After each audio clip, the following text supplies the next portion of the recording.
সাল 1893। ব্রিটিশ ভারতবর্ষ এবং আফগানিস্তানের সীমানা বরাবর টানা হলো একটি রেখা, যার দৈর্ঘ্য 2500 কিলোমিটারেরও বেশি। রেখাটির নাম ডুরান্ট লাইন, কারণ দুই সাম্রাজ্যের মাঝে এই সীমানা রেখা নির্মাণে সবচেয়ে বড় ভূমিকা রেখেছিলেন British diplomat Mortimer Durand. Mortimer ডুরান্টের উদ্যোগে এবং আফগানিস্তানের তৎকালীন আমির আব্দুর রহমান খানের সম্মতিতে টানা হলো এই ডুরান্ট লাইন। কিন্তু এই সীমানা নির্ধারণে মর্টিমার ডুরান্ট একটি বড় ভুল করে বসলেন। অবশ্য দেশে বিদেশে এরকম ভুল বর্ডার তৈরি করে ঝামেলা জিয়ে রাখতে ব্রিটিশদের জুড়ি নেই। ডুরান্টের নামে খ্যাত এই ডুরান্ট লাইন সোজা চলে গেছে পশতুনিস্তানের মাঝ বরাবর।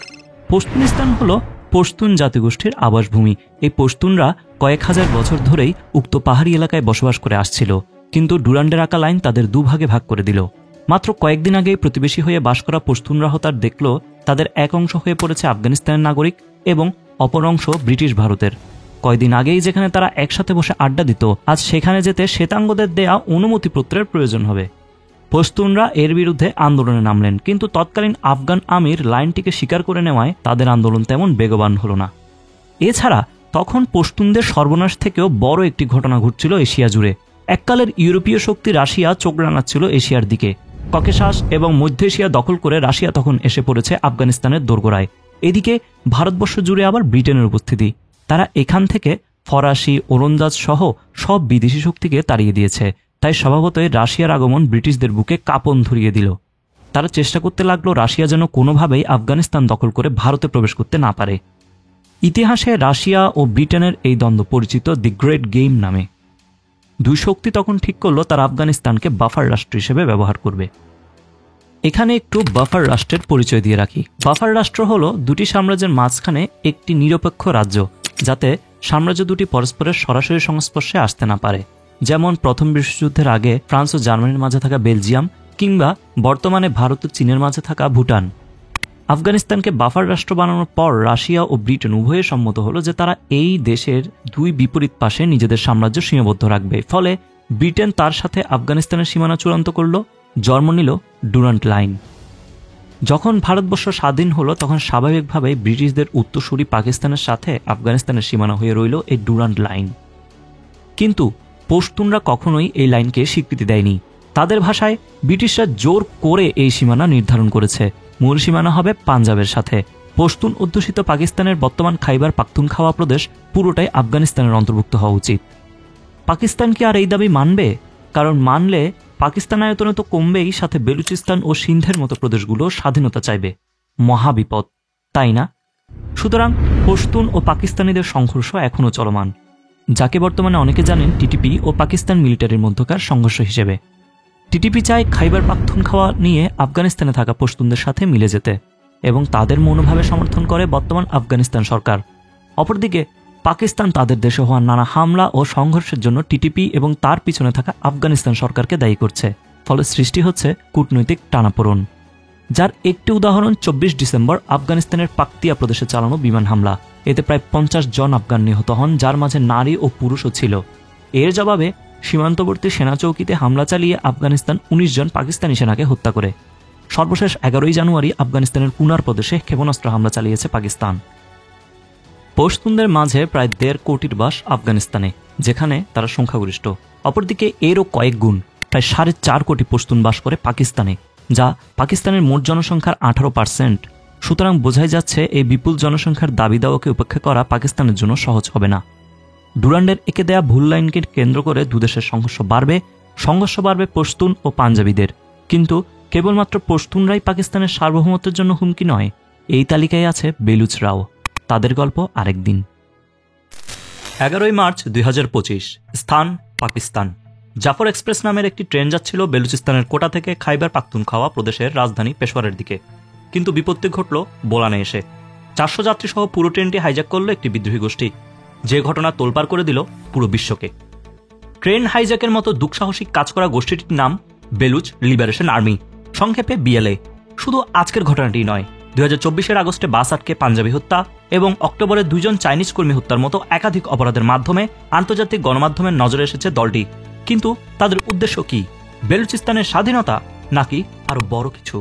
পাকিস্তানের যে অংশটিতে ইরান এবং আফগানিস্তান এসে মিলেছে তার নাম বেলুচিস্তান। আয়তনে পাকিস্তানের সবচেয়ে বড় প্রদেশ এটি, কিন্তু আকারে বড় হলেও বেলুচিস্তানের জনসংখ্যা অত বেশি নয়, মাত্র 1.5 কোটির কাছাকাছি। বেলুচিস্তানের ভূমি পর্বতময়, যোগাযোগ ব্যবস্থাও ভালো না, ফলে অধিকাংশ এলাকায় অনুন্নত, এবং এই অনুন্নতি নিয়ে বেলুচিস্তানের অধিবাসী বেলুচরা যথেষ্ট হতাশ। আপনি যদি পাকিস্তানের সামগ্রিক বাজেট দেখেন, সেখানে বেলুচিস্তানের শেয়ার সবচেয়ে কম। যেমন পাকিস্তানের বিখ্যাত পত্রিকা ডনের রিপোর্ট অনুযায়ী 2024-25 অর্থবছরে পাঞ্জাব রাজ্যের জন্য বাজেট থাকবে $3.69 ট্রিলিয়ন, যেখানে বেলুচিস্তানের জন্য সেটি মাত্র 650 মিলিয়নের মতো, পাঞ্জাবের 5 ভাগের 1 ভাগ। ওপেন ডাটা নামের আরেকটি সোর্স জানাচ্ছে বেলুচিস্তান দেশের মোট বাজেটের মাত্র 6.95% পায়, যেখানে পাঞ্জাব পাচ্ছে 56.76%, অর্থাৎ পুরো দেশের অর্ধেক বাজেটই নিয়ে যাচ্ছে পাঞ্জাব। পাঞ্জাবের প্রতি পক্ষপাতিত্ব নিয়ে বরাবরই সরব বেলুচিস্তান। সেই সাথে বেলুচিস্তানে বেকারত্ব চরমে। চীন পাকিস্তান ইকোনমিক করিডোর হলে কর্মসংস্থান হবে এমন লোভ দেখালেও বাস্তবে তা হয়নি। বরং মূল্যবান খনিজ সংগ্রহের জন্য বেলুচিস্তানে ভূমি অধিগ্রহণ করে বিদেশি কোম্পানি মারফত অনুসন্ধান চালাতে পারে পাকিস্তান সরকার, যাতে বেঁকে বসেছে বেলুচরা। কিন্তু বেলুচদের এই ক্ষোভের পিছনে শুধুই কি শোষণ, নাকি আছে ইতিহাসের মারপ্যাচও? 1947-এ দেশভাগের সময় পাকিস্তানের সাথে যোগ দিতে নিমরাজি ছিল বেলুচিস্তান, বিশেষ করে কালাট প্রদেশ।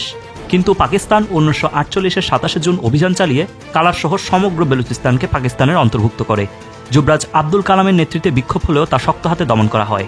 1958-তে যখন নতুন সংবিধান অনুযায়ী পুরো পশ্চিম পাকিস্তান জুড়ে এক দেশ এক নীতি চালু করা হয়, তখন আবারও ক্ষোভে ফুঁসে উঠে বেলুচরা। এই দ্বন্দ্ব চরমসীমায় পৌঁছায় 1973 সালে। তৎকালীন প্রধানমন্ত্রী জুলফিকার আলী ভুট্টো বেলুচিস্তানের সংসদ বিলুপ্ত করেন। শুরু হয় দীর্ঘ সময় ব্যাপী বেলুচ পাঞ্জাবি সংঘর্ষ, যা চলছে আজও। স্বাধীনতাকামী বেলুচরা তাদের জন্য চায় আলাদা বেলুচিস্তান, কিন্তু বিষয়টা ম্যাপে যতটা সহজ মনে হয় বাস্তবে ততটা নয়। কারণ বৃহত্তর বেলুচিস্তানে ইরানের সিস্তান বেলুচিস্তান রাজ্য অন্তর্ভুক্ত হবে, ফলে ইরান এহেন প্রস্তাবে রাজি হবে না। এমনকি এই জটিলতা নিয়ে পাকিস্তান ও ইরানের মাঝে পাল্টাপাল্টি মিসাইল হামলাও হয়েছে। একইভাবে আফগানিস্তানের নিমরোজ সহ দক্ষিণের কয়েকটি প্রদেশ দাবিকৃত বেলুচিস্তানের অংশ হবে। সুতরাং যেখানে 3টি দেশের স্বার্থ জড়িত, সেখানে এত সহজে বেলুচিস্তান গঠিত হবে না। তবুও পাকিস্তানে বসবাসরত বেলুচরা চাচ্ছে অন্তত পাকিস্তানের বেলুচিস্তান রাজ্যকে স্বাধীন করতে, এবং সেই উদ্দেশ্যেই হচ্ছে একের পর এক সন্ত্রাসী হামলা। বেলুচিস্তান কি স্বাধীন হবে? উত্তর সময়ই বলে দিবে, কিন্তু তার আগে রাজনৈতিক পালাবদল দেখতে পারে দক্ষিণ এশিয়ার আরেকটি দেশ। আসছি আমাদের পরবর্তী ভিডিওতে। পাকিস্তান, যে দেশটির পশ্চিমে রয়েছে শিয়া ইরান, উত্তর পশ্চিম জুড়ে রয়েছে ডুরান লাইন নিয়ে খেপে থাকা আফগানিস্তান, এবং পুরো পূর্ব সীমানা জুড়ে চিরকালের শত্রু ভারত। 3 দিকেই যেন 3 শত্রু দেশ হা করে তাকিয়ে আছে পাকিস্তানকে গিলবে বলে।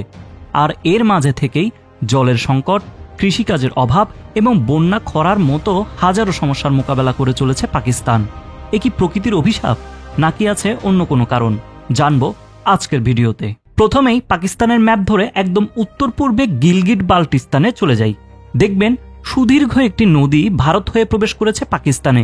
সেখান থেকে পাকিস্তানের পূর্বাংশকে জল যোগাতে যোগাতে অবশেষে করাচির কাছে আরব সাগরে পতিত হয়েছে নদীটি।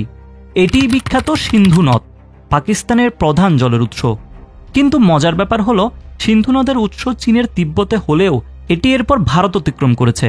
অর্থাৎ ভারত চাইলে নদীপথে বাঁধ নির্মাণ করে পাকিস্তানের জল সরবরাহ বাধাগ্রস্ত করতে পারে, এবং করেছেও। লাদাখের আলচি গ্রামে রয়েছে ভারত নির্মিত নিমু বাসগড় রিভার ড্যাম, যা ভারতকে যোগাচ্ছে জলবিদ্যুৎ। সিন্ধু নদের দক্ষিণে আছে আরও 2টি বিখ্যাত নদী, ঝিলাম এবং চেনাব। ঝিলামের উৎপত্তি ভারত শাসিত জম্মু কাশ্মীরে, এবং চেনাবের উৎপত্তি হিমাচল প্রদেশে। অর্থাৎ এই 2 নদীর উৎস ভারতের নিয়ন্ত্রণে। সিন্ধু, ঝিলাম এবং চেনাব বাদ দিয়ে আপনি আরও দক্ষিণে নামলে পাবেন আরও 3টি নদী, রবি, সুতলজ এবং বিপাশা, এবং এই 3টি নদীর উৎস কিংবা শুরুর পথও ভারতে। এই সংকট নিরসনে পাকিস্তান 1960 সালে বিশ্বব্যাংকের শরণাপন্ন হয়, এবং বিশ্বব্যাংকের উদ্যোগে 1960 সালে ভারত ও পাকিস্তানের মাঝে স্বাক্ষরিত হয় ইন্দাস রিভার ট্রিটি বা সিন্ধু জল বিনিময় চুক্তি। এই চুক্তির আওতায় সিন্ধু, চেনাব এবং ঝিলাম এই 3টি নদী থাকবে পাকিস্তানের নিয়ন্ত্রণে, এবং রবি, সুতলজ ও বিপাশা নদী থাকবে ভারতের নিয়ন্ত্রণে। সর্বমোট জল সরবরাহের 20 ভাগ পাবে ভারত এবং 80 ভাগ পাবে পাকিস্তান। বিশ্বব্যাংক যে কোনো ডিসপুটে মধ্যস্থতাকারীর কাজ করবে। কিন্তু পাকিস্তানের এই ভৌগোলিক সমস্যা শুধু নদীতে শেষ নয়। পাকিস্তানের দক্ষিণে আসুন আসুন দেশটির সবচেয়ে বৃহৎ এবং ব্যস্ত সমুদ্র বন্দর করাচিতে। বলা হয় করাচি নেই তো পাকিস্তানও নেই। দেশটির বাণিজ্যতে বড় ভূমিকা রয়েছে এই বন্দরের। অথচ করাচির অবস্থান ভারত পাকিস্তান সীমানার একদম কাছেই। ভারতীয় নৌসেনা চাইলে সহজেই করাচিকে মূল আরব সাগর থেকে বিচ্ছিন্ন করে দিতে পারবে। মূলত এই ভয়েই পাকিস্তান করাচির জল সীমানায় সবসময় নৌটহল জারি রাখে। করাচি রক্ষায় পাকিস্তান সদ্য কিনেছে HQ-9B long range air defence system. একই সাথে চীনের সহযোগিতায় পাকিস্তান গড়ে তুলেছে গোয়াদর বন্দর, যা করাচির উপর নির্ভরশীলতা অনেকাংশেই কমিয়ে ফেলবে। পার্শ্ববর্তী দেশ ইরানের সাথে প্রায়শই সীমান্ত সংঘর্ষে জড়িয়েছে পাকিস্তান, যার উদাহরণ 2024 জানুয়ারিতে ঘটা ইরান পাকিস্তান সংঘর্ষ। জাইশ উল আদিল নামের এক বেলুচ সংগঠন পাকিস্তানে লুকিয়ে আছে এই অভিযোগে মিসাইল হামলা চালায় ইরান, যার জবাব পাকিস্তান দেয় অপারেশন মার্কবার সমাচার চালিয়ে। এদিকে আফগানিস্তানের সাথে ব্রিটিশদের এঁকে দেওয়া ডুরান্ড লাইন নিয়ে সমস্যা তো লেগেই আছে। আফগানিস্তান এই লাইনটিকে স্বীকার করে না এবং পাকিস্তানের খাইবার পাখতুনখাওয়া প্রদেশকে নিজেদের দাবি করে। এই দাবি নিয়ে কয়েকদিন আগে সংঘর্ষও হয়েছে। ডুরান্ড লাইন নিয়ে আরও জানতে চাইলে দেখতে পারেন আমাদের এই ভিডিওটি। অপরদিকে পাকিস্তানের পূর্ব সীমানা জুড়ে থাকা সুবিশাল দেশ ভারত তো আছেই। 1947-এ জন্মের সময় দুদেশের মাঝে তেমন তফাৎ না থাকলেও সময়ের সাথে সাথে শিক্ষা, প্রযুক্তি, অর্থনীতি ও সামরিক ক্ষেত্রে পাকিস্তানকে পিছনে ফেলে দিয়েছে ভারত। ভারতকে এখন গণ্য করা হচ্ছে বৈশ্বিক সুপার পাওয়ার হিসেবে। অপরদিকে পাকিস্তান এখনও তার উন্নয়নশীল দেশের তকমাই কাটাতে পারেনি। এই দুরবস্থার পিছনে অবশ্যই আছে ভূগোল। পাকিস্তানের জনসংখ্যা প্রায় 25 কোটি, অথচ এই সুবিশাল জনসংখ্যার খাদ্য যোগানোর জন্য পাকিস্তানে কৃষিকাজের উপযুক্ত ভূমি আছে মাত্র 30-40%। অধিকাংশ জমি খরা ও জলের অভাবে ভুগছে। পাকিস্তানের উত্তরে থাকে হিন্দুকুশ ও কারাকোরম পর্বত এবং মাঝখানে থাকা থর, চলিস্তান ও খারান মরুভূমির কারণে জল সরবরাহ এবং কৃষিকাজ প্রবলভাবে বাধাগ্রস্ত হচ্ছে। কমে আসছে বৃষ্টি, সেই সাথে সবুজ বনভূমির অভাব তো আছেই। সব মিলিয়ে বলা যায় পাকিস্তান নামের দক্ষিণ এশিয়ার দেশটির প্রতি প্রকৃতি দেবী একটু বেশি নিষ্ঠুর। যেই নিষ্ঠুরতা এড়ানোর জন্য বছরের পর বছর বিলিয়ন বিলিয়ন ডলার খরচ করেছে পাকিস্তান। কিন্তু আদৌ কি ভৌগোলিক সমস্যা এড়ানো গেছে? আপনারা কি বলেন?